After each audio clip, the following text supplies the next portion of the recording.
এক ব্যক্তির বিষয়ে জিজ্ঞাসা করতাম। আর যদি আমি নিজে বলতাম, কারোর সঙ্গে আলোচনা করার সময় কোনখানে গিয়েছি, আপনার বাসা কোন জায়গা, যদি বলতাম ত্রিপুরাতে, এটা কোনখানা? যদি বলতাম নেই এটা আগরতলাটা কোন দিকে? শিলচর থেকে বর্ডারে পড়ে। আচ্ছা শিলচর, আচ্ছা গুয়াহাটি থেকে কতটা দূরে? বলে 642 কিলোমিটার।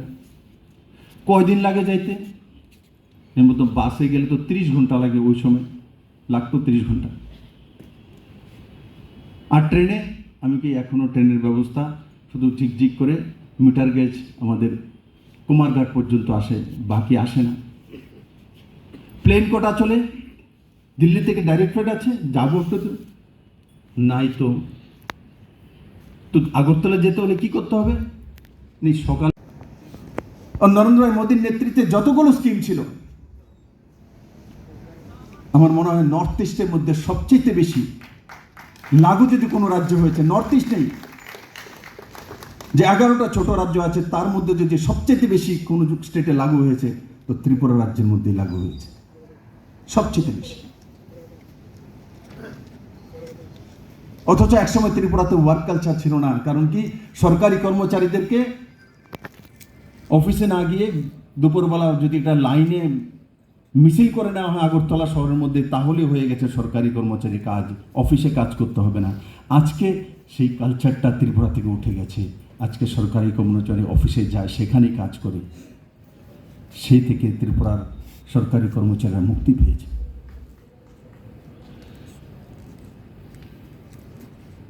যারা দীর্ঘদিন সত্তাতে ছিলেন, এখন বিরোধী পার্টিতে রয়েছেন,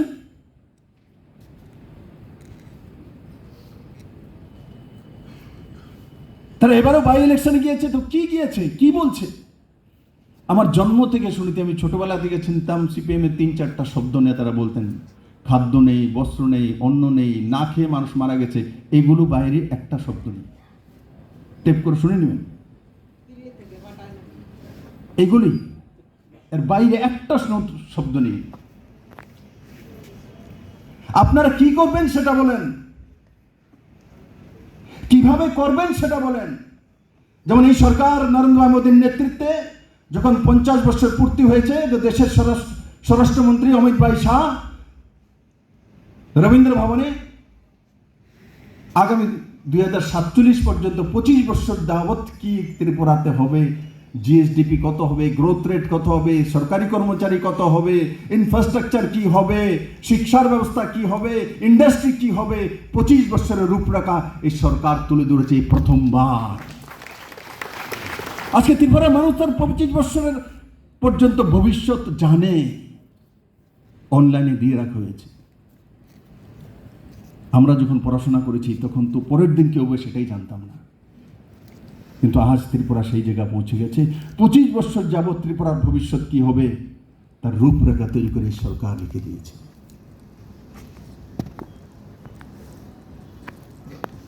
তাই বন্ধুরা, আমি বিবেকানন্দ বিচার মঞ্চের সমস্ত সাথীদের বলবো যে আপনারা একটা মহান ঋষির নামকরণ এবং এক ইনস্টিটিউশনাল সোচ তার সঙ্গে জুড়ে আছে।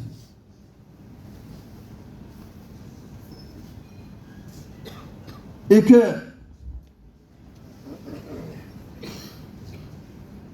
পজিটিভ চিত্ত হৃদয়। বন্ধুরা, আমি আমার কর্মজীবনে যতটা এই পর্যন্ত এসেছি, মা বাবার আশীর্বাদ, ত্রিপুরার মানুষের আশীর্বাদ, আর আমি যে পার্টি থেকে আসি সেই পার্টির কারণে আমি খুব অল্প বয়সে ত্রিপুরার সবচেয়ে বড় পদ পর্যন্ত পৌঁছেছি। এর উপরে ত্রিপুরাবাসী আমাকে আর কিছু দিতে পারে না, তার কাছে আর কিছু নেই, সব দিয়েছে, পার্টিও দিয়েছে।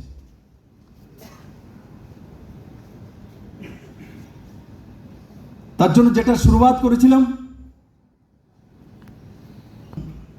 এক ত্রিপুরা শ্রেষ্ঠ ত্রিপুরার স্লোগান তুলেছিলাম, ত্রিপুরাকে নাম্বার 1 রাজ্য বানাতে হবে।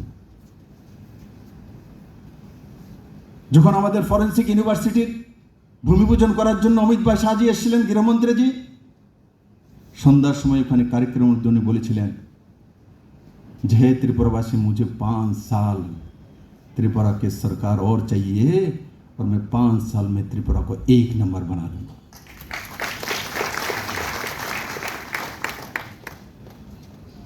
এগুলো কমিউনিস্টের মতো ভুলই নয়, এগুলো অমিত ভাই শাহর মতো ব্যক্তিত্বের বাণী।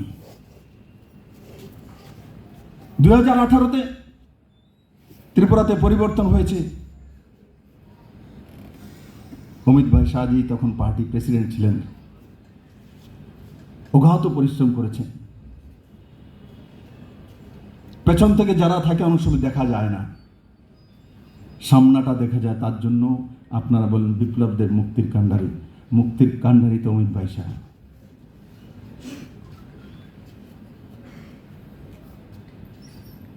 আমাকে তো দিল্লি থেকেই উনিই তো পাঠিয়েছিলেন, জয়েন্টটা তো ওনারই দিচ্ছিল। তার জন্য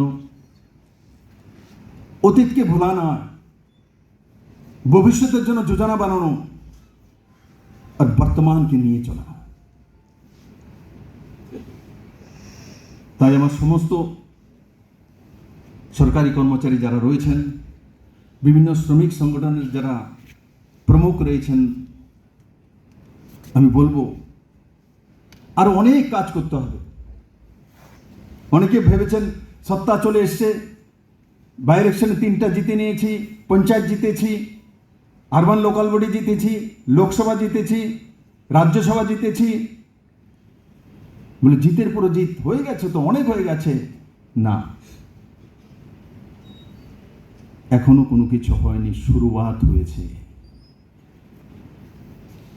এখনো কোনো কিছু হয়নি। আমি শুধু আপনাদের মাধ্যমে সারা ত্রিপুরাবাসীকে বলবো, যারাই আমাদের সঙ্গে জড়ে আছেন, সত্তাধারী ব্যবস্থার সঙ্গে যখন জুড়ে থাকেন, তখন আপনাদের মধ্যে দায়িত্ব আরো বেশি বাড়ে। ঝুঁকে থাকুন। হাওড়াতে কয়ের পরে পোনা ছাড়বে সুশান্তবাবু, কনস্টিটুয়েন্সির সামনে পোনা ছাড়বে সুশান্তবাবু, পোনা থাকবে? যদি ভাবে সেখানে এখান থেকে না সেই পোনা সুশান্তবাবু ছেড়েছে, তা আমাদের স্পিকার মহোদয় খয়েরপুর আছে, উনি পেয়ে যাবেন। উনি কিভাবে পাবেন? ও তো আধা ঘন্টা লাগবে না, জলের তীরের জলের ইয়ের সঙ্গে স্রোতের সঙ্গে চলে যাবে বাংলাদেশ বর্ডারে। এই 30টা বছর 35টা বছর ত্রিপুরাতে সেটাই করেছে, বলার নেই কি। আজকে শনিবার পরিবার যোজনা যখন আনা হয়েছে, একবার গ্রামে গিয়ে খোঁজ করুন, তার মধ্যে স্কিম রয়েছে 3 বছরের জন্য। সুন্দর করে মাছের পোনা দেওয়া হচ্ছে, তো 500 পোনা যার কাছে পন্ড আছে তাকে দেওয়া হচ্ছে, সে গিনে মাছের পোনা নিচ্ছে, তার নিজের পুষ্করিণীতে দিচ্ছে। কারণ যখন প্রাইভেটকে দেওয়া হয়, কোনো ব্যক্তিকে ব্যক্তিগতভাবে দেওয়া হচ্ছে, তো সে এক এক করে পোনা কিনছে। 499টা হইলে একটা কম কেন হয়ে গেছে? যদি বলে রাস্তার ঢেউ মানে মারা গেছে, বলে মরাটাও দাও।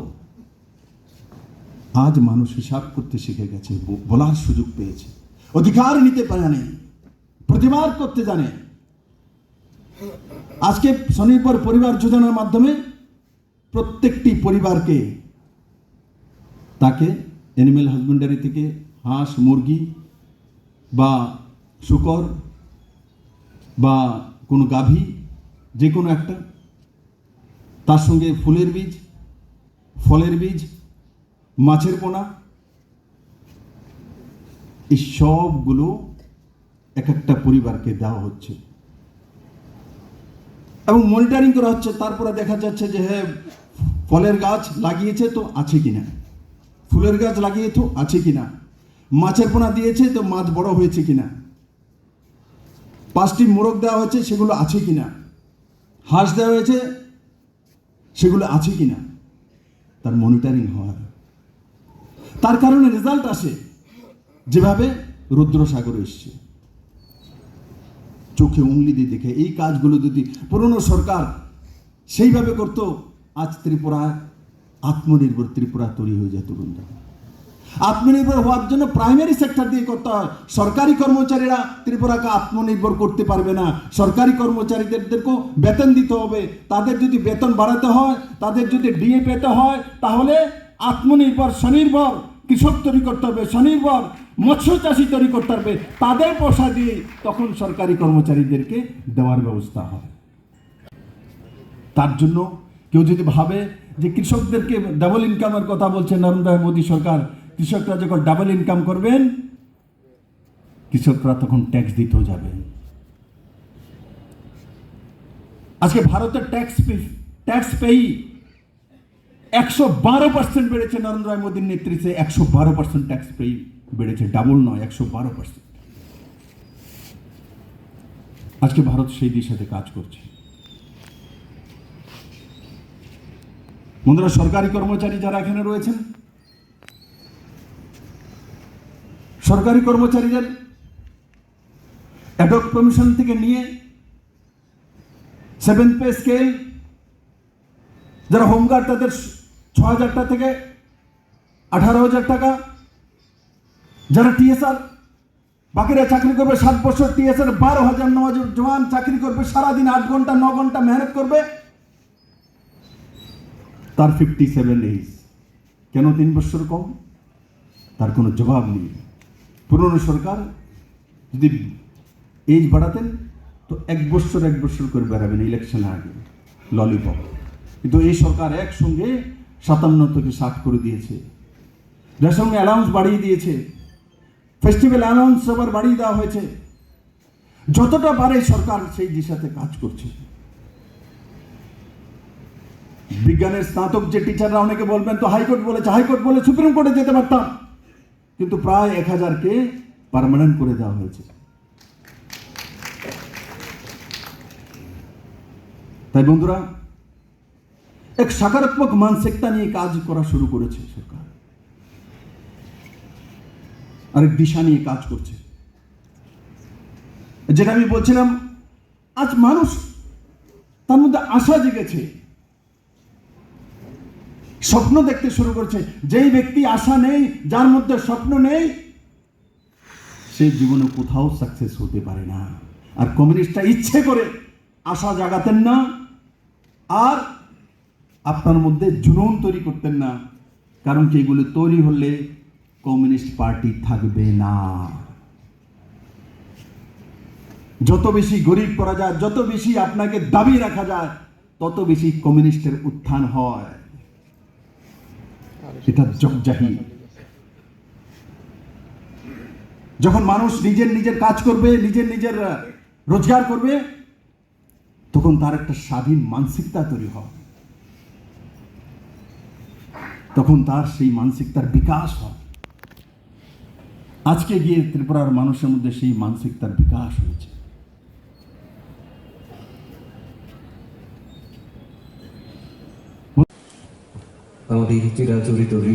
Subscribe to Tripura Info and press the bell icon so that you never miss any latest updates and news on Tripura.